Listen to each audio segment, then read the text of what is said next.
Ladies and gentlemen, the Middle East is once again at the center of a geopolitical storm.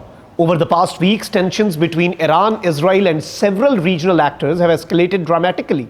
Military actions, retaliatory strikes, and threats against shipping routes have created an environment of instability that extends far beyond the region.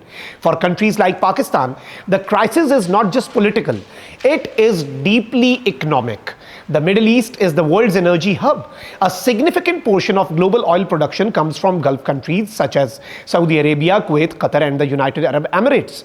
When tensions rise in this region, the first and most immediate consequence is a shock in the global energy market. This is exactly what we are witnessing today. Global crude oil prices have surged sharply. According to Prime Minister's address, crude oil prices that were around $60 per barrel have crossed the $100 mark. For energy importing countries, this is a dangerous development. Pakistan is one of those countries. To understand why the government is concerned, we need to understand Pakistan's energy structure. Pakistan imports a large portion of its oil and gas from Gulf countries. The country's transport system, electricity production, and industrial operations rely heavily on imported petroleum products. This means that when global oil prices rise dramatically, Pakistan's economic pressure increases almost immediately. Higher oil prices lead to increased import bills, pressure on foreign exchange reserves, rising inflation, higher fuel prices for consumers, increased electricity generation costs. In simple terms, when oil becomes expensive internationally, life becomes expensive domestically. And this is exactly the challenge that the government is trying to manage. During his speech, Prime Minister Shehbaz Sharif began by addressing the humanitarian and political dimension of the crisis.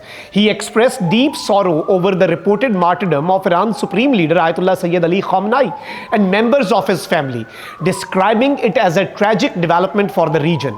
He also condemned Israeli attacks on Iran and expressed solidarity with countries that have faced threats or attacks during the escalation. The Prime Minister specifically condemned attacks on Saudi Arabia, Kuwait, Qatar, Bahrain, and other Gulf states. His message was clear: instability in the Gulf threatens the entire region. He emphasized that Pakistan considers the security of Gulf nations to be closely linked with its own security. Pakistan has long-standing strategic, economic, and diplomatic relationships with these countries. Billions of Pakistani workers work in the Gulf, sending billions of dollars in remittances back home. Therefore, instability in the Gulf does not remain limited to Middle East. It directly affects Pakistan's economy and society.